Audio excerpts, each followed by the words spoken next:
사무엘상 27장은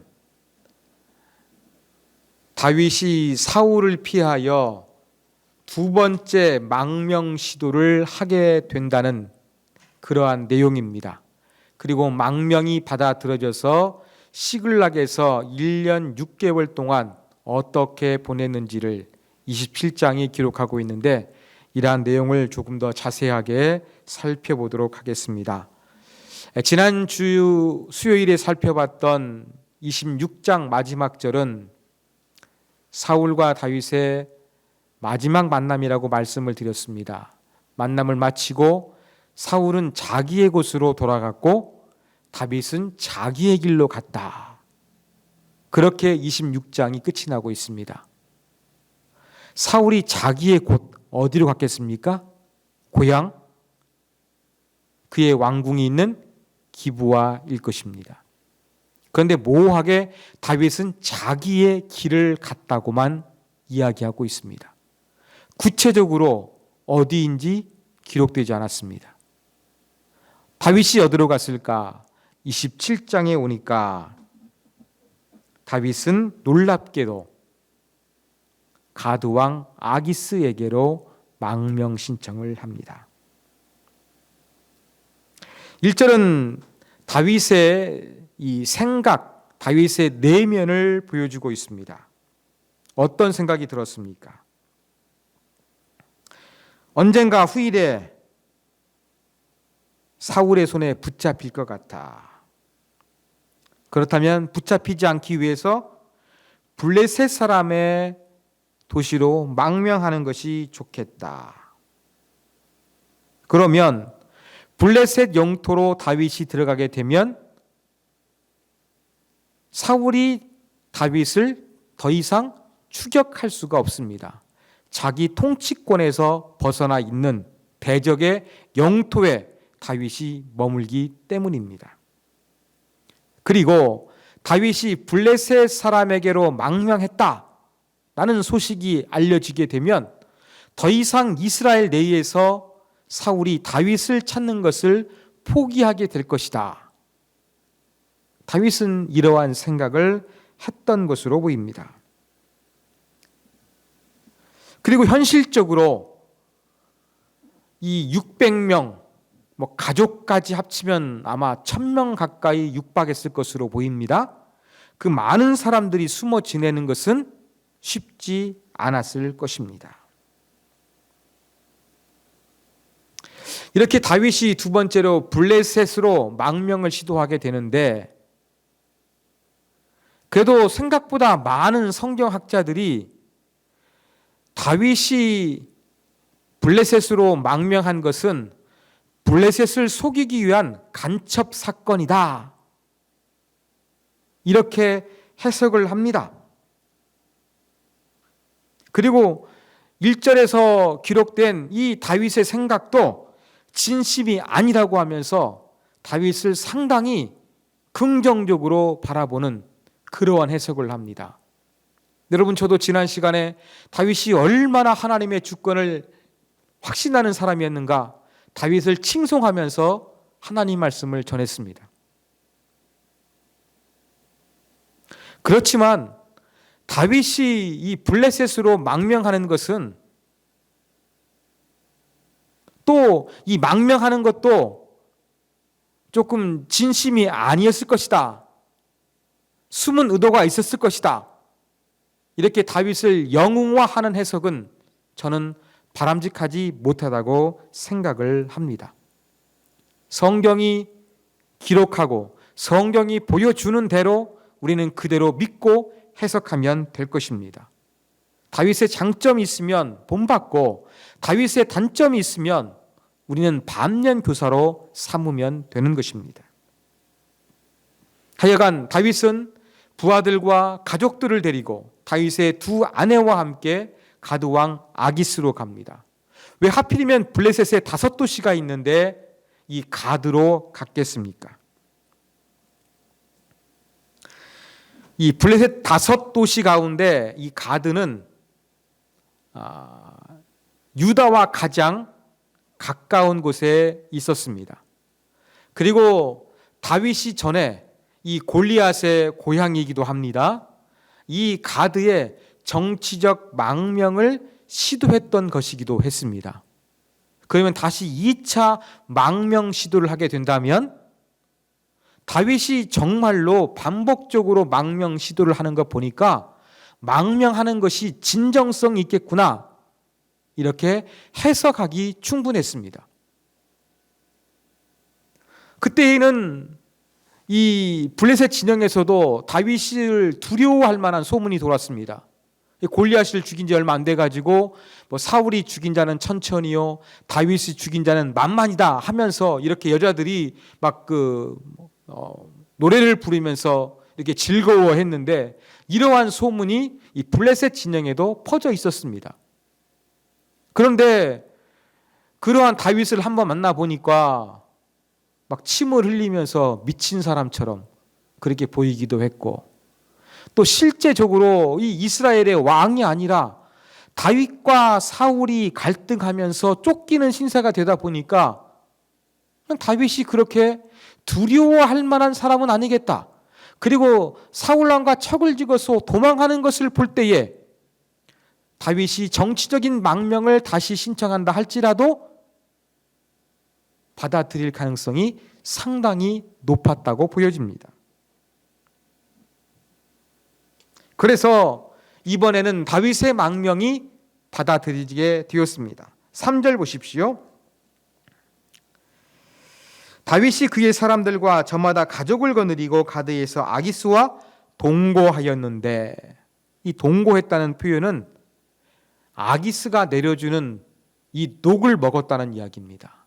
전적으로 다윗은 아기스에게 이 경제적 도움을 받아서 생활했다는 그러한 이야기가 되겠습니다. 자, 이렇게 드디어 블레셋 진영으로 다윗은 망명이 받아들여져서 아기스의 녹을 먹으며 살아가게 되었습니다. 이 소식이 또 정보통이 상당히 발달했던 사울에게 보고가 되었습니다. 이 소식을 듣고 사울은 블레셋 진영으로 망명 시도했으니까 더 이상 다윗을 추격하는 것을 시도하지 아니했다. 이것을 볼 때에 다윗의 생각은 어느 정도 맞아 떨어진 것으로 보입니다. 자, 5절은 이제 다윗이 블레셋 진영에서 생활하기 위해서 아기스에게 제안하는 내용이 기록되어 있습니다. 다윗은 지방 성읍 한 군데서 한 곳을 내게 주어 살게 하소서. 어찌 종이 왕인 당신과 함께 살 수가 있겠습니까? 이렇게 요청을 합니다. 사실 다윗 진짜 불편했을 거예요. 여러분, 하나님을 섬기는 사람이 다곤이라는 우상을 섬기는 이 가드에서 살아가는 것은 영적인 갈등이 심했을 것입니다. 도망 안 다녀도 되고, 또 아기스가 제공하는 이러한 이 물질로 말미암아 육체적으로는 편했을지 모르지만 마음 한켠에서는 불편함이 있었을 것이 틀림없습니다. 왜냐하면 이 가드의 성읍 안에서, 왕궁 안에서, 아니면 왕궁 근처에서 다윗이 살아가는 것은 실제적으로 가택연금을 당하는 것과 별 차이가 없는 거예요. 늘 다윗의 행동이 아기스에게 보고되고, 아기스의 이 감시망을 피해서 뭔가를 시도하기에는 전혀 불가능한 답답한 삶이 이 가드에서의 삶이었을 것으로 보입니다. 이렇게 뭔가 좀 왕궁이 아니라 당신과 멀리 떨어져서 그냥 시골 내려가 가지고 내가 조금 편히 살고 싶습니다, 이렇게 요청하니까 6절 보니까 아기스가 시글락을 이제 다윗에게 허락해 줍니다. 시글락이 어떤 곳일까요? 유다와 가까운 쪽에 있는 그러한 마을이었습니다. 근데 원래 시글락은 이 가나안 땅을 정복할 때 시므온 지파에게 분배받은 땅이었는데 시므온 지파는 이것을 실제적으로 정복하지는 못했던 것 같아요. 그래서 실지배했던 사람들은 지금 아기스가 시글락을 주는 것으로 볼 때에 이스라엘은 분배받은 땅이었으나 점령하지 못하고 실제 지배는 블레셋 사람들이 하고 있던 것으로 보입니다. 그런데 이곳을 다윗이 아기스로부터 하사받게 되었어요. 하사받은 것이지만 여기는 어떠한 의미가 있습니까? 원래 이 이스라엘 12지파에게 나누어졌던, 점령하지 못했던 이 영토를 다윗이 회복한다는, 다윗이 왕으로 이제 뭔가 활동하기 시작했다는 징조로도 우리가 생각할 수 있는 대목이기도 합니다. 자, 그러면 다윗이 이 시글랏을 분배받아 살는 것은 이전보다는 상당히 편했을 거예요. 자, 사울의 통치로부터는 완전히 벗어났습니다. 그리고 이제 다곤을 섬기는 가드로부터 멀어지고 아기스의 이러한 그 감시로부터 멀어져서 마음도 편하고 활동도 조금 더 자유로운 상태에서 다윗이 살아갈 수 있는 환경이 조성되었던 것입니다. 자, 이렇게 시글락에서 다윗이 어느 정도 살았느냐? 7절에 보니까 1년 4개월이라고 이야기합니다. 그러면 뭐 했을까요? 무엇을 했는지 8절 이하에서 기록되어 있습니다. 자, 다윗이 그의 부하를 데리고 이제 출정을 합니다. 그래서 그술 사람, 기르스 사람, 아말렉 사람을 침노했습니다. 자, 근데 이 사람들이 뭐 하는 민족들이었느냐? 옛적부터 술과 애굽 땅으로 지나가는 지방의 주민이었더라. 이 민족들은 뭐 이렇게 좀 술과 애굽 땅을 지나가는 이 지역에 살면서 이스라엘에게 별로 호의적이지 아니했던 그러한 대상들이었습니다. 특별히 여러분 주목해야 될 민족이 어디입니까? 아말렉입니다. 출애굽 당시 이스라엘 백성들을 먼저 가로막고 또 뒤에서 비겁하게 공격했던 사람들은 아말렉 사람들이었습니다. 그래서 모세오경에 보면 하나님께서 정복한 이후에 이제 그 아말렉 사람들을 한번 이렇게 심판하실 것을 말씀해 주셨어요. 또 사무엘상 강해를 통해 가지고도 하나님께서 아말렉에게 헤렘, 하나님의 성전, 하나님의 이름을 위해 싸우는 것이기 때문에 노획물을 절대 취하지 말라고 사울에게 명령을 내린 전쟁도 있었습니다. 사울은 이것을 제대로 수행하지를 못했어요. 그런데 아이러니하게도 다윗은 이러한 아말렉을 공격하고 있는 것입니다. 그리고 9절에 보니까 그 땅을 쳐서 남녀를 살려두지 아니했다고 이야기합니다. 사람을 철저하게 죽였다는 것입니다. 그런데 양, 소, 나귀, 낙타, 의복들 이런 것들은 노획물을 챙겼다는 것입니다. 그리고 9절 보니까 아기스에게 갔대요. 여러분 가드에서 다윗이 아기스의 녹을 먹고 살았기 때문에 전쟁에서 이기면 뭐 했겠습니까? 아기스에게 좀 바쳐야 되겠죠, 조공을. 그러나 포로는 잡지 아니하고 노획물은 가지고 와서 아기스에게 이제 선물로 이렇게 바쳤던 그런 다윗의 모습이 기록되어 있습니다. 10절 보니까 아기스가 이렇게 말하죠, 다윗에게. 오늘은 누구를 침노하였느냐?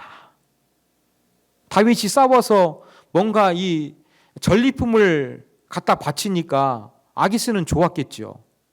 또 아기스는요, 이 시글락을 주어가지고 그 지역을 경계하게 하면은 이스라엘과의 그 접경지대에서 뭔가 완충지대 역할을 해가지고 좀 아기스는 신경을 좀 덜 써도 되는 그러한 이득도 있었습니다. 그러면서 이렇게 참 유다 남쪽 지역을 아기스가 신경 안 써도 되고, 또 가끔씩 지나다 보면은 이 노획물을 갖다가 바치기도 하고, 아기스는 좋았을 뿐입니다. 어디에서 이걸 가져왔느냐, 누구를 침공했느냐 물었습니다. 다윗이 어떻게 대답합니까? 10절 중간쯤 보면 유다 네겝과 여라무엘 사람의 네겝과 겐 사람의 네겝이니이다. 여러분, 자꾸 네겝이라는 것이 좀 반복되고 있어요. 그래서 그 볼 때에는 조금 이렇게 지명이라기보다는 조금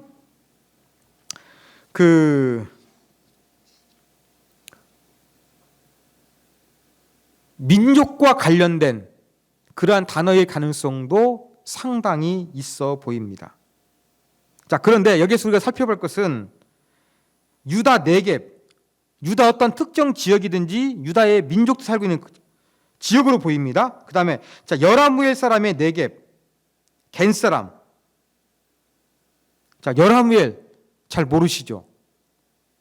이 사람들은 이스라엘과 친족 관계에 있었던 민족입니다.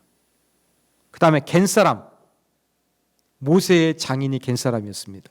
그래서 겐 족속은 전통적으로 이스라엘과 좀 우호적인 관계에 있었습니다.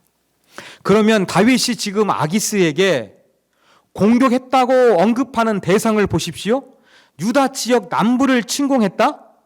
그 다음에 이스라엘과 관계에 있었던 좀 호의적인 관계를 보이고 있는 여라무엘 민족을 공격했다? 그 다음에 겐 사람을 공격했다? 모두 이스라엘과 관련된 그러한 것들을 공격했다고 다윗이 말을 하는 거였습니다. 자, 그러면서 다윗이 왜 남녀를 다 죽이고 포로를 데려오지 않았는가? 그 이유를 11절에서 설명하고 있어요. 다윗은 정말 어쩔 수 없이 블레셋 진영으로 정치적인 망명을 선택했지만 그렇다고 이스라엘을 절대 공격하지는 않았습니다. 아기스에게는 이스라엘 공격하는 것처럼 보고는 했지만 실제 그가 공격에서 약탈하고 빼앗고 괴롭혔던 사람들은 누구였느냐? 이스라엘의 원수들, 이스라엘을 괴롭혔던 사람들이라는데 우리는 이것을 잊지 말아야 할 것입니다. 그런데 다윗이 거짓 보고하고 있어요. 근데 그 중에서 살아있는 사람이 다윗이 습관적으로 이렇게 하던데요 라고 이 보고가 아기스에게 올라가면 어떻게 되겠습니까? 다윗은 끝장납니다. 다윗은 이런 부분까지 다 생각을 해가지고 그들에게 침략해서 노획물만 뺏고 사람들은 철저히 포로로 잡지 아니하고 살인하는 그러한 정책을 폈던 것으로 보입니다. 자, 이제 12장은 어떻게 끝납니까? 27장 어떻게 끝납니까? 12절에서 아기스가 다윗을 매우 믿고 있고 호기적으로 생각하는 것으로 끝이 나고 있습니다. 다윗이 지금 거짓으로 유다 남부 지역을 침입했다. 또 이스라엘과 관련 있고 호의적인 겐 사람이나 그 다음에 여라무엘을 공격했다. 이것을 볼 때 다윗은 이제 돌아올 수 없는 다리를 건넜구나. 자기의 민족 이스라엘과는 철철지 원수가 되었구나. 이제는 돌아갈 길이 없으니까 다윗은 영원히 나의 신복이 될 것이다. 이것이 바로 아기스의 생각이었고 이것으로 사무엘상 27장이 끝이 나고 있습니다. 자, 이러한 내용을 통해서 우리가 배울 수 있는 교훈점 몇 가지를 한번 살펴보도록 하겠습니다. 첫 번째 교훈입니다. 좀 간단한 것부터 해야겠습니다. 자, 힘들고 어려운 현실 속에서도 하나님이 주신 소명은 변함이 없어야 한다는 것을 다윗에게 배울 수 있습니다. 자, 제가 설명드린 대로 다윗은 이제 시글랏을 분배받아 거기에 거하면서 블레셋의 용병이나 약탈을 해서 아기스에게 조공을 바치면서 이제 살아가게 되었습니다. 아기스에게는 이스라엘을 공격하고 이스라엘과 호의적인 사람들을 공격하는 것처럼 그렇게 이야기했지만 실제적으로 그가 공격했던 사람들은 이스라엘과 적대적인 관계에 있는 민족들이요 사람들이었습니다. 다윗은 얼마든지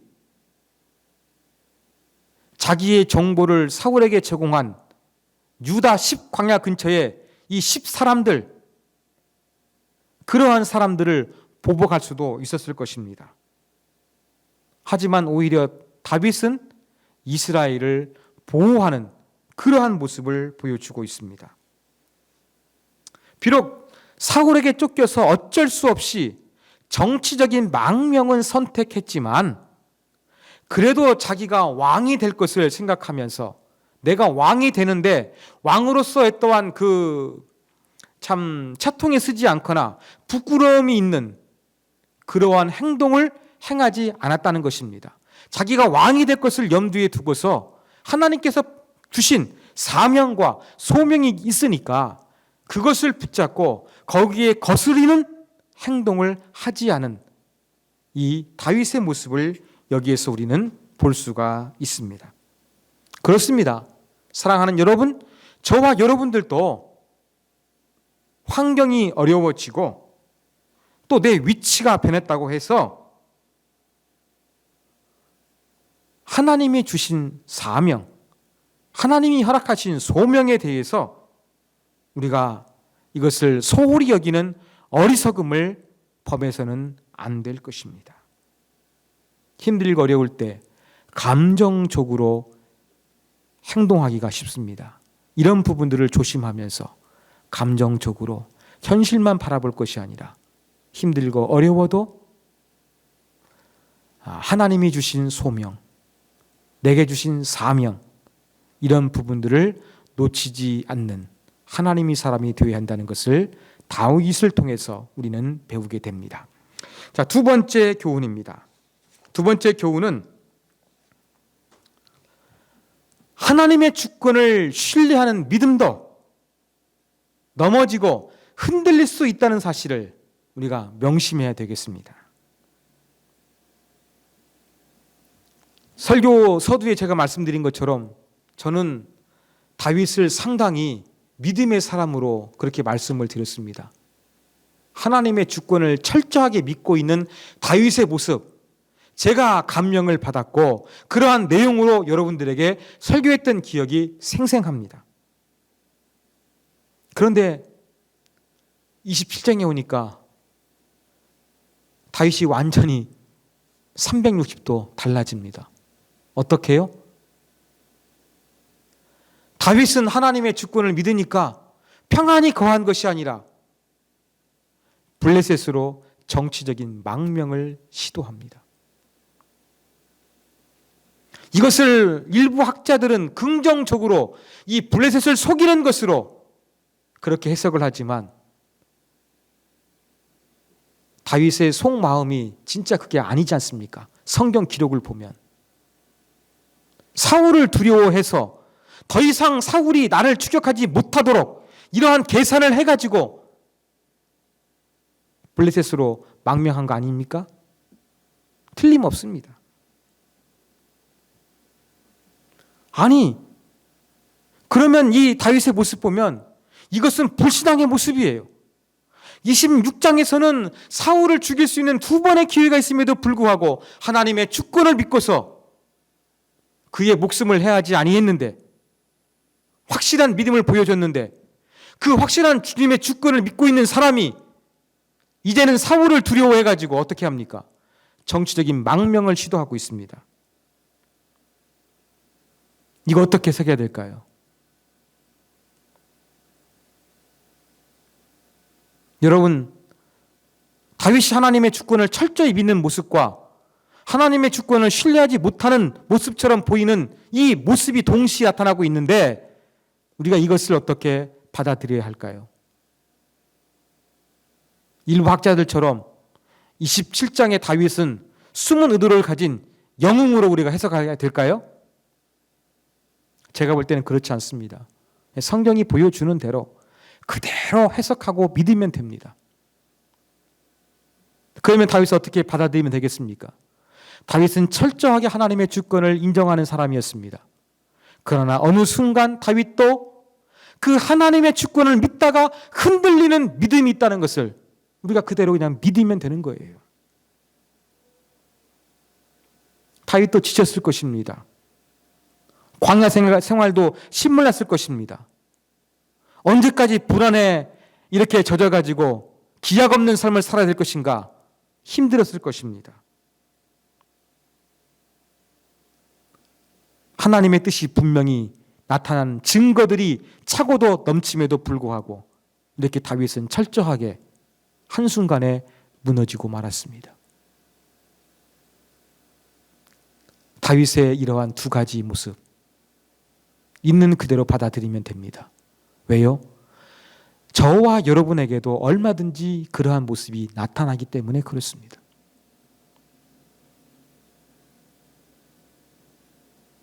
다윗만 믿음으로 산 것이 아니라 우리들도 믿음으로 살고 있습니다. 다짐합니다. 그러나 어느 순간 보면 나가 넘어집니다. 하나님의 뜻보다 세상을 붙잡습니다. 하나님보다 그 두려운 현실이 더 크고 무서워 보입니다. 이게 저와 여러분이 살고 있는 실제 모습 아니겠습니까? 그렇습니다. 우리는 어느 순간 철저히 하나님의 주권을 믿고 철저하게 하나님을 신뢰하는 것 같아도 어느 한순간 나약한 모습, 불신앙의 모습을 보여주는 그러한 연약한 존재라는 것을 다윗을 통해서 다시 한번 우리를 되새겨 봐야 할 것입니다. 제가 볼 때 그렇습니다. 뭔가 위기의 순간이 있으면은요, 그 순간에는 막 믿음으로 이기기 위해서 정신을 바짝 차립니다. 근데 조금 그러한 좀 그런 위기의 순간이 넘어가고 조금 약간 긴장이 풀릴 때에는 그때 참 사단이 역사합니다. 악한 생각이 우리를 찾아올 때가 참으로 많은 것 같습니다. 다윗도 그러한 것으로 보입니다. 그래서 하나님의 말씀인 성경은 어떻게 말씀하고 있습니까? 데살로니가서 전서 5장 17절에 보면은 쉬지 말고 기도하라 그랬습니다. 그리고 고린도전서 10장 12절에 보면 일어선 줄로 생각하는 자는 넘어질까 조심하라 그랬습니다. 그렇습니다. 우리는 내가 믿음으로 사는 것처럼 생각되어지고 내 믿음이 한 단계 도약했어라고 그렇게 확신하는 그 순간 넘어지기 쉽다는 것을 우리가 기억해야 되겠습니다. 철저하게 하나님께서 얼마나 다윗과 함께하고 있는지 그 증거를 체험한 다윗이 한순간에 무너져 내렸던 것처럼 저와 여러분의 신앙도 얼마든지 그렇게 한순간에 약해지고 넘어질 수 있다는 사실을 기억하면서 넘어질까 조심하고 쉬지 말고 기도하기 위해서 애써야 한다는 사실을 오늘 다윗을 통해서 우리는 깨닫게 됩니다. 마지막 세 번째 교훈입니다.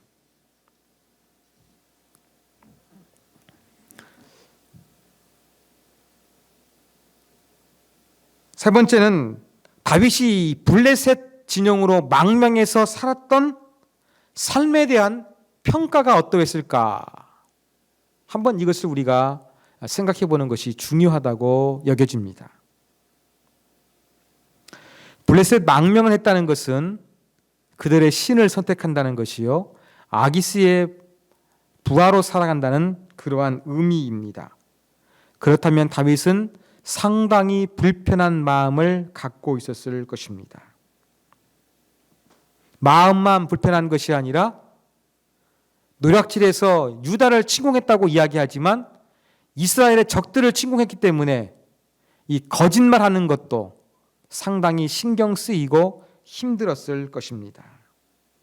육체적으로는 편안했을지 모릅니다만 이중적인 생활이 또 이 이스라엘을 떠났다는 생각이 다윗을 괴롭게 했을 것이 틀림이 없습니다.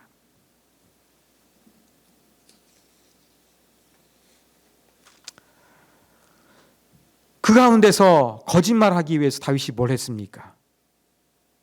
구술 사람, 기르스 사람, 아말렉 사람들을 철저하게 죽였습니다.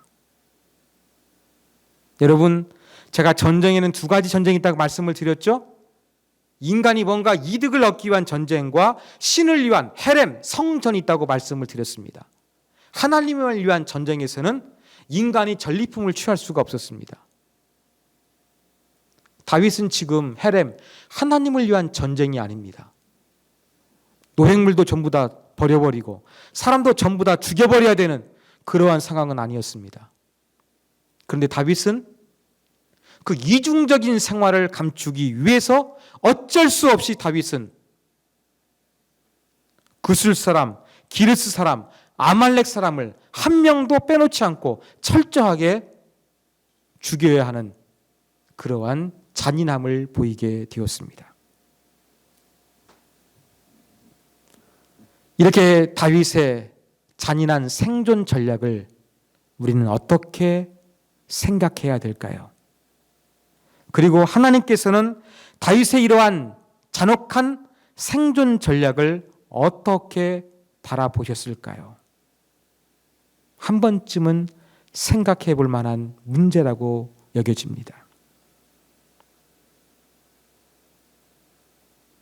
다윗의 입장에서는 어쩔 수 없는 현실 속에서 취할 수 있는 가장 최고의 선택 아니면 최고의 선택이 안 되면 차선의 선택이었다고 항변할지 모르겠습니다.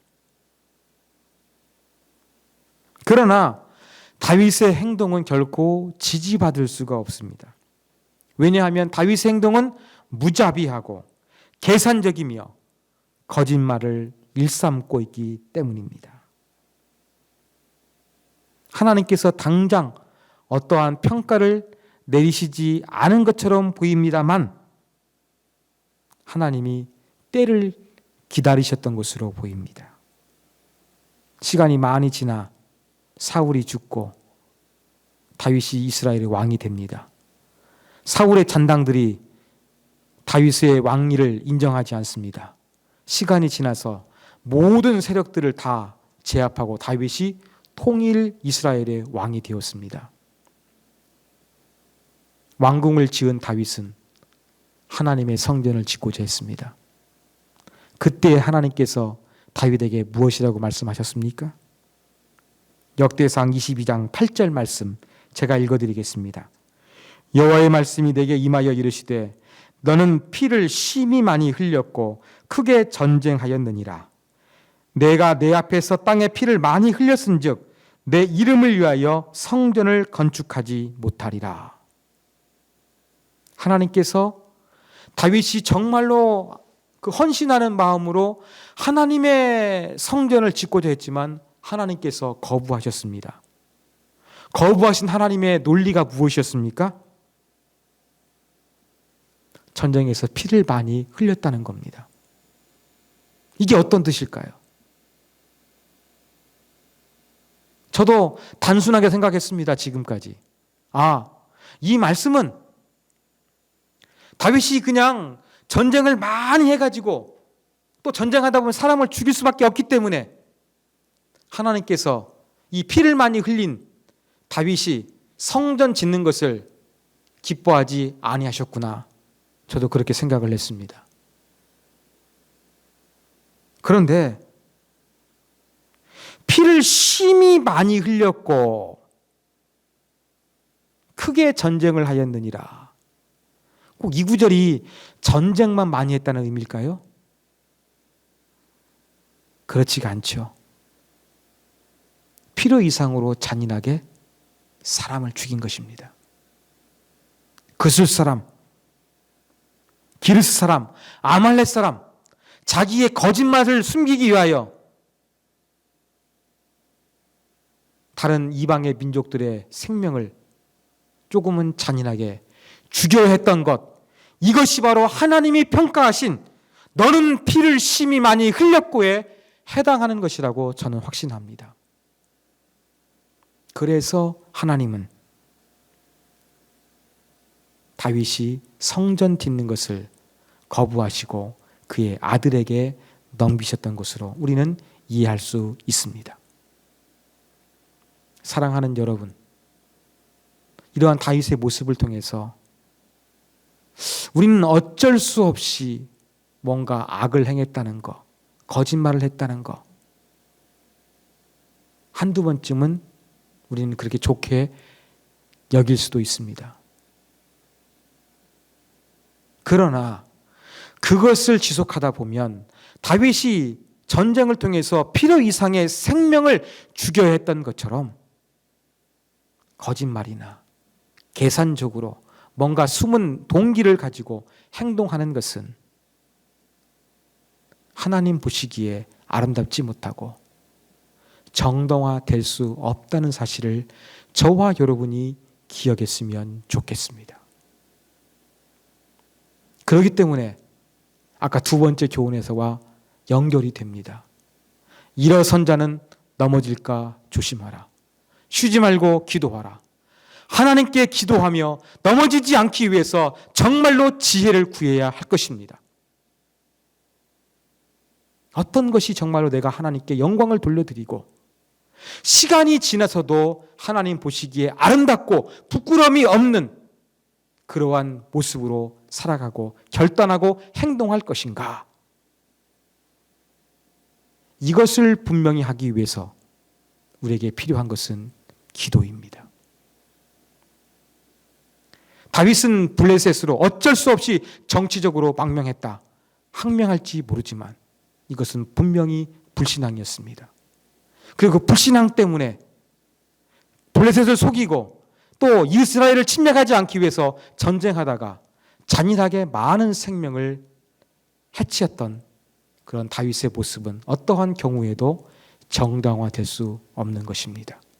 이런 것들을 바라보면서 우리가 어느 한순간 조금은 이렇게 좀 상황을 조금 거짓말도 하고 또 이렇게 좀 이렇게 위기 탈출하기 위해서 뭔가를 좀 할 수 있습니다만 그래도 긴 안목에서 보면 하나님 앞에서 전혀 부끄러움이 없는 아름다운 모습을 선택하는 지혜가 필요하겠구나라는 그 생각을 지울 수가 없습니다. 저와 여러분, 아름다운 신앙인이 되기 위해서 눈앞에 보이는 것이 아니라 당장 직면한 어려움을 피하기 위해서가 아니라 정말로 하나님께 지혜를 구하고 기도 가운데 하나님의 인도하심을 따라서 하나님 앞에서 부끄러움이 없는 아름다운 모습을 선택할 수 있는 저와 여러분이 되기를 간절히 소망합니다.